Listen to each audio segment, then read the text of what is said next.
मेरे प्रिय मित्र, जय मसीह की। आशा करता हूँ कि आप स्वस्थ हैं, आप मस्त हैं और आप प्रभु के कार्य में व्यस्त हैं। आइए प्रियो, पवित्र शास्त्र बाइबल से उत्पत्ति की किताब और उसके 20 अध्याय के 7 पद को हम देखते हैं। यहाँ अबीमेलेक और अब्राहम और उसकी पत्नी सारा की कहानी को हम देख रहे हैं और उनके बीच में परमेश्वर आकर अबीमेलेक को डांटता है। और हम आगे बढ़ते हैं 7 पद को। इसलिए अबीमेलेक से परमेश्वर कहता है, इसलिए अब तू, लिखा है 7 पद में, इसलिए अब उस पुरुष की पत्नी को लुटा दे। ऐसा लिखा है, फिर से मैं पढ़ना चाहूंगा, उस पुरुष की पत्नी को लुटा दे क्योंकि वह नबी है।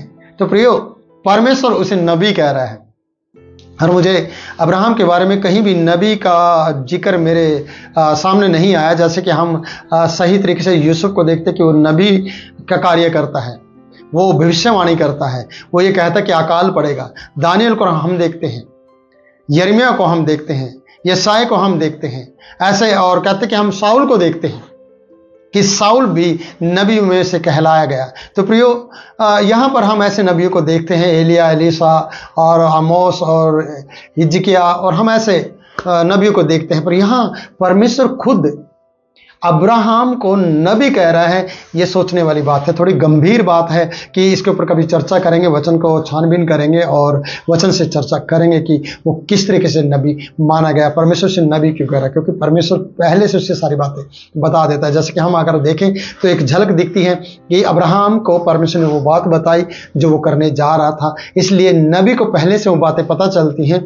जो परमेश्वर करने जाता है, जो करना चाहता हो किसी के लिए भी, तो नबी को प्रकट करता है और नबी उन बातों को आगे प्रकट करता है।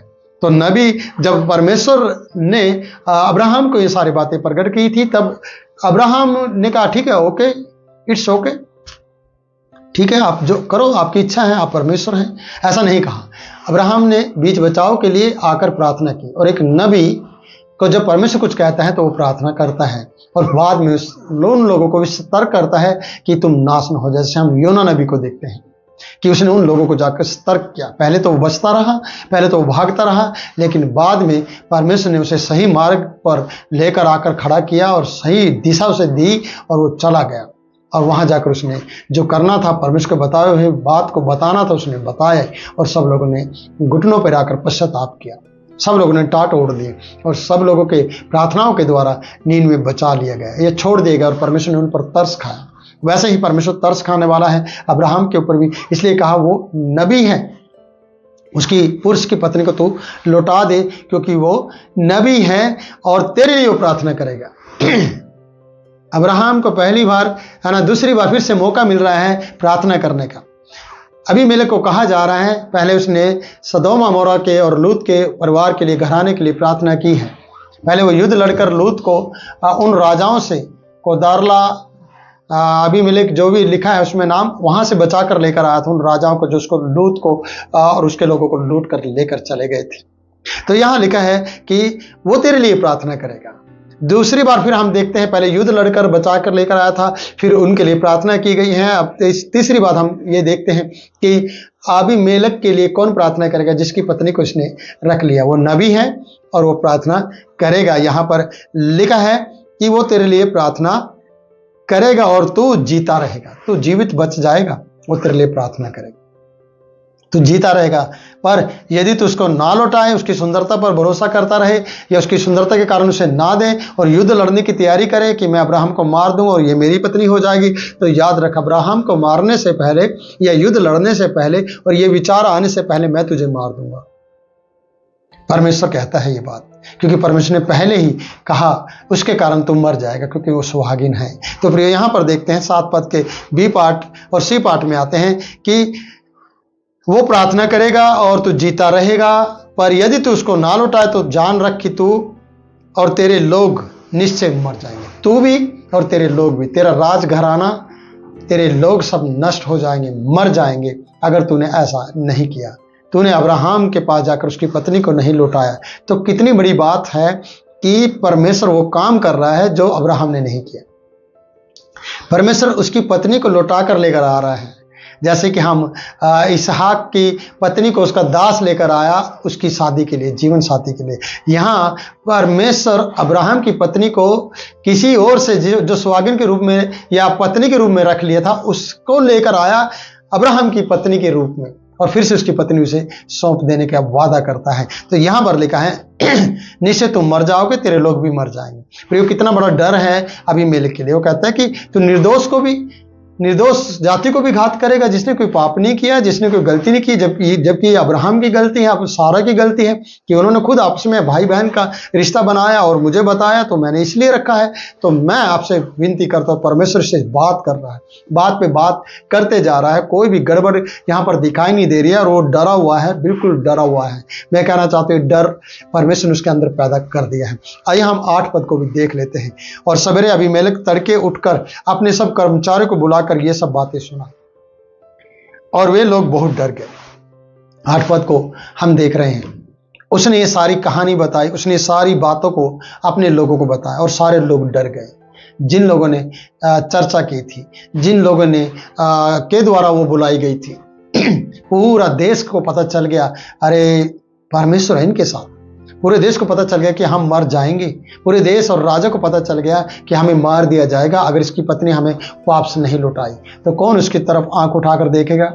सारा की तरफ, जो इतनी सुंदर है, बुढ़ापे में भी, जो कोई भी श्रृंगार नहीं करती है, जो कोई भी इस तरीके से अपनी सुंदरता को दिखाने का कार्य नहीं कर रही है, बस अब्राहम की आज्ञा में चलती है। अब्राहम ने जैसा कहा उसने वैसा मान लिया, क्योंकि वो उसकी स्त्री थी, वो उसकी पत्नी थी। और आज पत्नियां आज्ञा में तो बहुत कम रहती हैं, और धन्य है वो पत्नियां जो अपने पति की आज्ञा मानती हैं। धन्य है वो पति जो अपनी पत्नी के साथ मिलकर चलते हैं और परमेश्वर का काम करते हैं और परमेश्वर के लिए वफादार रहते हैं। तो धन्य है वो लोग। तो मैं यही कहना चाहता हूँ कि परमेश्वर धन्य है जिसने अब्राहम की पत्नी को देने का वादा कर दिया है, वापस लौटाने का वादा कर दिया है। तो परमेश्वर सच्चा है। इसलिए यहां लिखा कि उन लोगों के अंदर डर आ गया।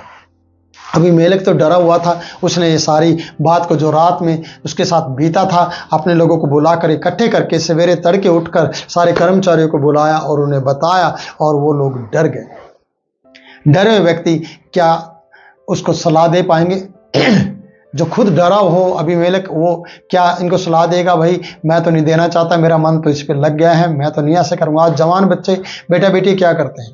अपने माँ बाप के विरुद्ध हो जाते हैं। एक लड़के के लिए लड़कियां अपने माँ बाप, अपने रिश्तेदारों के विरुद्ध में हो जाती हैं। उन्हीं का नाम रजिस्टर करा देते हैं पुलिस चौकी में, उनकी दरखास्त दे देती हैं, उनको पुलिस चौकी तक ले जाते हैं, थाने तहसील में उनको लाकर खड़ा करते हैं। आज एक लड़की अपने प्यार को पाने के लिए, और प्रियो, और लड़के भी अपने माँ बाप की बेइज्जती का कारण बन जाते हैं वो लड़की को पाने के लिए, और उनके विरुद्ध में वो अपनी दरखास्त कर देते हैं या रिपोर्ट कर देते हैं और लिखवा देते हैं, मैं ऐसा कहूँगा, और अपने माँ बाप के विरुद्ध हो जाते हैं। तो प्रिय, यहाँ पर परमेश्वर अबीमेलेक के विरुद्ध में है, उनके लोगों के विरुद्ध में है, पर अब्राहम और सारा के विरुद्ध में नहीं है। वो उनके हक में है और उनके रिश्ते को फिर से बनाना चाहता है, फिर से उन्हें सौंपना चाहता है। इसलिए डरे लोग कभी भी नहीं कहेंगे मुझे तो प्यार हो गया।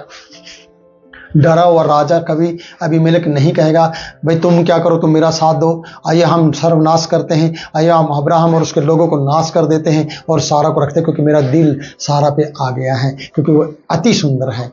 क्या अबीमेलेक ने ऐसा कहा? नहीं प्रियो।